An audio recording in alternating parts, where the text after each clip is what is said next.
तो कहानी के शुरू में हमें बताया जाता है कि रेज नाम का वायरस पूरे शहर में फैल गया है, जिस वजह से लोग ज़ॉम्बीज़ में बदल रहे हैं और एक दूसरे को मारकर खा रहे थे। फिर हमें एक छोटा सा घर दिखाया जाता है जिसमें 6 लोग थे जो ज़ॉम्बीज़ के वायरस से बचे हुए थे। उन लोगों में एक आदमी डॉन, जिसके साथ उसकी वाइफ एलिस, एक बूढ़ा कपल और 2 लोग और थे।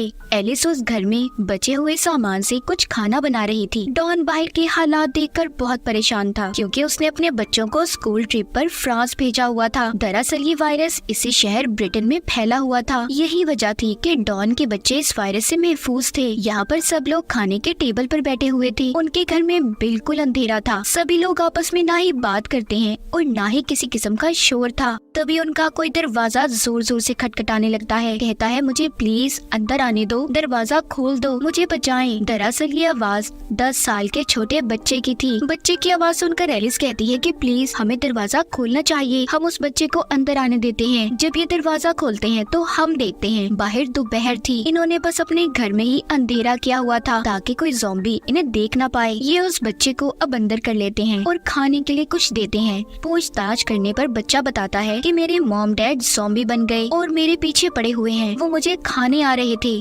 डॉन पूछता है कितने लोग थे? वो कहता है बहुत सारे। इनमें जो 2 और लोग थे उनमें से लड़की बहुत ज्यादा डरी हुई थी और बाहर झांकने लगती है। उसे दूर से बहुत सारे ज़ॉम्बीज़ की आवाजें अपनी तरफ आते हुए सुनाई दे रही थी। तभी एक ज़ॉम्बी अचानक से आकर सीधा उस लड़की पर हमला कर देती है। इर्द गिर्द भी बहुत सारे ज़ॉम्बीज़ आ गए थे और अंदर आने की भी कोशिश करते हैं। एलिस उस बच्चे को बचाकर ऊपर की तरफ जा रही थी। डॉन भी उसके पीछे आता है। वो एलिस को बहुत बार कहता है कि उस बच्चे को छोड़ दो एलिस, हमें भागना है, मगर वो डॉन की बात को नहीं सुनती। उधर वो बूढ़ा कपल बाहर एक और घर में छुप गए थे, मगर वो भी ज़ॉम्बी से बच नहीं पाते। जिसके बाद अब जिधर कमरे में एलिस बच्चे के साथ थी उधर भी बहुत सारे ज़ॉम्बीज़ आ गए थे। दूसरे कमरे में डॉन था। वो एलिस को पुकारता है, देखो इधर मेरी तरफ, मेरे पास आओ, मगर दरमियान में इतने ज्यादा ज़ॉम्बीज़ थे कि वो उनका मुकाबला नहीं कर पाती। तभी ये देखकर डॉन ने भी अपने दरवाजे को बंद कर लिया था। एलिस उसे बार बार आवाजें दे रही थी, कहाँ पर हो डॉन, मेरी मदद करो। मगर डॉन उस साइड का दरवाजा बंद करके दूसरे दरवाजे से बाहर की तरफ भाग गया था। उसके पीछे और भी बहुत से ज़ॉम्बीज़ थे जो भूखे उसकी तरफ भाग रहे थे। हम एलिस को देखते हैं जिसकी आवाज मदद के लिए आना अब बंद हो गई थी। डॉन बहुत शर्मिंदगी में रोता भाग रहा था कि उसने अपनी बीवी एलिस को छोड़ दिया, उसकी मदद नहीं की। आगे जाकर उसे तालाब में वही लड़का मिलता है जो इनके साथ घर में रह रहा था। वो कश्ती को चलाते हुए हड़बड़ाहट में पानी में गिर जाता है। उस लड़की को भी ज़ॉम्बीज़ ने पकड़ लिया था और काट कर मार देते हैं। डॉन अकेला ही बचा था जो उस कश्ती में बैठकर जा रहा था। फिर आगे हमें कहानी 1 महीने बाद की दिखाई जाती है जिसमें बताते हैं कि ज़ॉम्बीज़ अब भूखे रहने की वजह से आहिस्ता आहिस्ता खत्म हो रही हैं। इस शहर में अब आर्मी फोर्स का कब्जा था। वो इस सारे मामले को कंट्रोल करने की कोशिश कर रहे थे। तभी हमें एक सार्जेंट डॉयल दिखाया जाता है जो कि स्नाइपर निशानेबाज की टीम में था। उसे जैसे ही ज़ॉम्बीज़ दिखे उसने उन्हें अपनी गन से निशाना लगाकर मारना था। डॉन को भी आर्मी वालों ने बचाया हुआ था। इस तरह 6 महीने गुजर चुके थे। अब ज़ॉम्बीज़ भी बहुत कम कहीं कहीं पर थे। इसी दरमियान हमें एक डॉक्टर भी दिखाई जाती है जो इस वायरस पर स्टडी कर रही थी। अब जो लोग दूसरे शहरों में फंसे हुए थे उन्हें दोबारा से अपने घरों में लाने के लिए आर्मी प्रोग्राम शुरू कर देती है, मगर अभी भी सबको सेफ जोन में रहना था, न कि अपने घरों में, जो कि अमेरिका US आर्मी फोर्स की निगरानी में था। अभी तक 100 के आसपास लोग थे जो अपने इस शहर ब्रिटेन में वापस आ गए थे। इन्हीं में डॉन के बच्चे भी थे। डॉक्टर जब बच्चों को वापस आता देखती है तो परेशान हो जाती है क्योंकि वो ये सोच रही थी कि आखिर कैसे इन बच्चों को संभाला जाएगा। डॉक्टर अब डॉन के बेटे का टेस्ट करती है जिसमें वो देखती है उसकी आंखें 2 कलर की थी, यानी कि उसकी आंख का आधा रंग कुछ और आधा कुछ और था। डॉक्टर उससे पूछती है, क्या तुम्हारी फैमिली में किसी और की आंखें भी ऐसी हैं? डॉन का बेटा कहता है, हाँ, मेरी मॉम की, यानी कि एलिस की आंखों का रंग ऐसा था।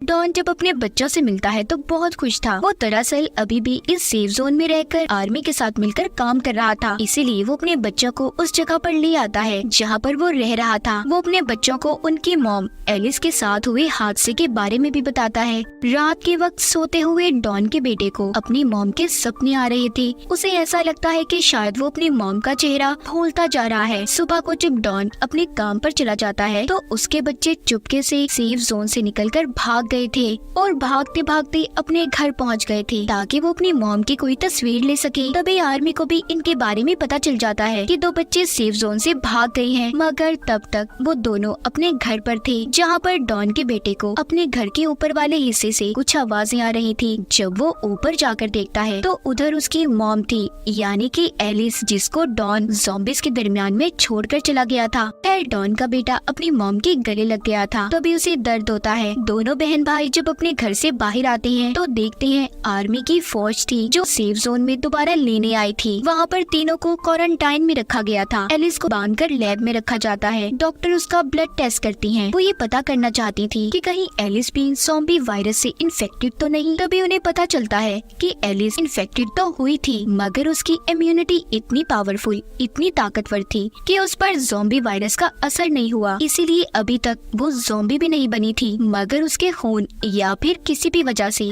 दूसरे लोगों से इन्फेक्टेड हो सकते थे, यानी कि अगर कोई भी इंसान उसके पास रहा तो वो ज़ॉम्बी बन जाएगा। ये सारी बातें सुनकर डॉक्टर की आर्मी जनरल उसे मारने का फैसला करते हैं, क्योंकि उन्हें ऐसा लग रहा था कि एलिस सबके लिए खतरा हो सकती है, ताकि किसी और को एलिस की वजह से कोई नुकसान ना हो। मगर डॉक्टर जनरल को समझाती है कि देखिए, एलिस की इम्यूनिटी, उसके जीन्स बहुत अलग हैं, हम उसके खून से वैक्सीन बना सकते हैं। अब जब इन सारी बातों का डॉन को पता चलता है कि उसकी बीवी एलिस जिंदा है, वो अपने बच्चों के पास जाता है, मगर वो उस पर गुस्सा थे। कहते हैं कि डैड, आप तो कह रहे थे कि मॉम मर गई है, ज़ॉम्बी बन गई है, तो वो कैसे जिंदा है? डॉन अपने बच्चों की बातें सुनकर बहुत डरा हुआ था, क्योंकि सच्चाई सिर्फ वही जानता था कि वो एलिस को छोड़कर भागा था। इसीलिए वो सबसे पहले एलिस के पास जाता है और रोकर उससे माफी मांगता है। अब जैसे ही वो उसके थोड़ा और करीब जाता है, एकदम से चीखता तड़पता है और एकदम से ज़ॉम्बी में बदल गया था। एलिस उसकी ऐसी हालत देखकर मदद के लिए चिल्लाती है, मगर अब वो उसे भी बहुत ही खतरनाक तरीके से नोचकर मार देता है। फिर इसके बाद बाहर जाकर आर्मी के लोगों पर हमला करता है। डॉक्टर डॉन के बच्चों को लेकर सेफ जोन की तरफ भागती है, मगर डॉन सेफ जोन की तरफ भी आ गया था और लोगों की चीखों पुकार सुनकर उस तरफ के दरवाजे को तोड़ने लगता है। डॉन का बेटा उसे देखकर भागता है। एक एसी वेंट में जाकर छुप गया था। नीचे से लोगों की चीखों पुकार की आवाजें आ रही थी। डॉन उन्हें काट कर ज़ॉम्बी बना रहा था। फिर आगे ज़ॉम्बी बनने वाले लोग दूसरे लोगों को ज़ॉम्बी बना रहे थे। हर जगह पर हलचल थी। सभी अपनी जान बचाकर यहाँ से भागना चाहते थे। तभी स्नाइपर्स को भी अलर्ट किया जाता है, मगर उन्हें ये समझने में बहुत मुश्किल हो रही थी कि कौन ज़ॉम्बी है और कौन नहीं। तभी उन सभी को ये ऑर्डर दिया जाता है कि सबको मार दें। ये बात सुनकर उसी स्नाइपर डायल को, जो हमने कहानी के शुरू में देखा, उसे काफी अजीब लगता है, क्योंकि उसे लोगों को बचाना था,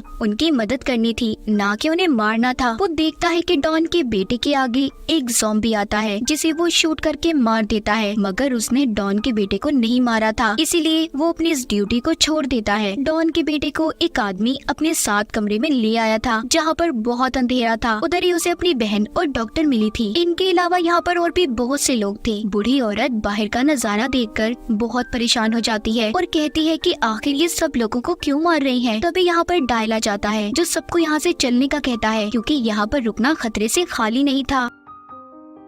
वो जब सब यहाँ से जाने लगते हैं तो इन पर भी आर्मी फायरिंग कर देती है, जिसमें बूढ़ी औरत मर गई थी। डायल के साथ डॉक्टर और डॉन के बच्चे थे। तभी डायल को उसके एक दोस्त का फोन आता है, जो कि आर्मी में था, जिसके पास हेलीकॉप्टर था। वो कहता है, देखो, कुछ वक्त में सारे शहर को बॉम्ब से उड़ाने का ऑर्डर दिया गया है। तुम्हें मैं जिस जगह की लोकेशन भेज रहा हूँ, वहाँ पर आकर मुझसे मिलो, मैं तुम्हें बचाता हूँ। अब ये सभी एक टनल के रास्ते से वहाँ से बाहर आते हैं। तभी उधर बहुत बड़ा धमाका हुआ था। आर्मी ने सेफ जोन में जितने भी ज़ॉम्बीज़ या बचे हुए इंसान थे, सभी को धमाके से उड़ा दिया था। डायल डॉक्टर और बच्चों को लेकर भागता है। ये सभी उसके दोस्त की बताई हुई जगह पर आ गए थे। तभी डायल का दोस्त भी हेलीकॉप्टर लेकर आ जाता है। वो डायल को बताता है कि तुम्हारे पीछे कुछ बचे हुए ज़ॉम्बीज़ आ रही हैं। ये सुनकर डायल बच्चों और डॉक्टर को छुपने का कहता है। उसका दोस्त इतने सारे लोगों को देखकर कहता है, देखो डायल, मुझे सिर्फ तुम्हें लेने का कहा गया है। अगर मैं किसी भी बचे हुए सिविलियन शहरी को बचाकर ले गया तो आर्मी वाले मुझे भी मार देंगे। लेकिन डायल अकेला उसके साथ नहीं जाता। वो सबकी मदद करना चाहता था, इसीलिए वो अकेला ही उसे वहाँ से भेज देता है। तभी इनके पीछे बहुत से ज़ॉम्बीज़ पड़ गए थे। ये भागकर शहर की तरफ आते हैं। शहर में आर्मी ने ज़ॉम्बीज़ को मारने के लिए जहरीली गैस छोड़ी हुई थी, जिस वजह से वहाँ पर आम इंसान सांस नहीं ले सकता था। उससे बचने के लिए ये एक गाड़ी में जाकर छुप जाते हैं। अब सारे ज़ॉम्बीज़ उनकी गाड़ी के आसपास आकर इन पर हमला कर रहे थे,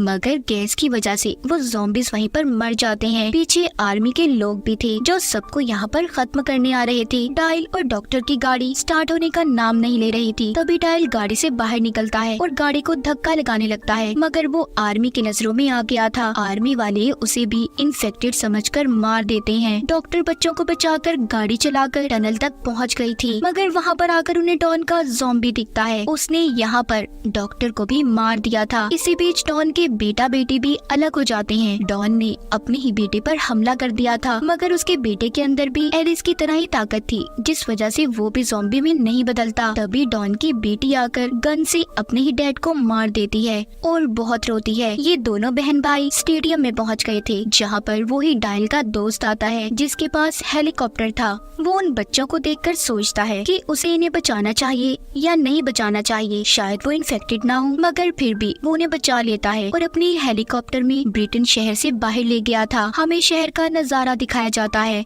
फिर हम 28 दिन के बाद देखते हैं, जहाँ पर बचे हुए ज़ॉम्बीज़ एक टनल के रास्ते से पेरिस शहर में पहुँच गए थे। और डॉन के बेटा बेटी का क्या हुआ, वो कहाँ पर गए, इस बारे में हमें नहीं बताया गया। इसी के साथ इस फिल्म की कहानी भी यहीं पर खत्म हो जाती है।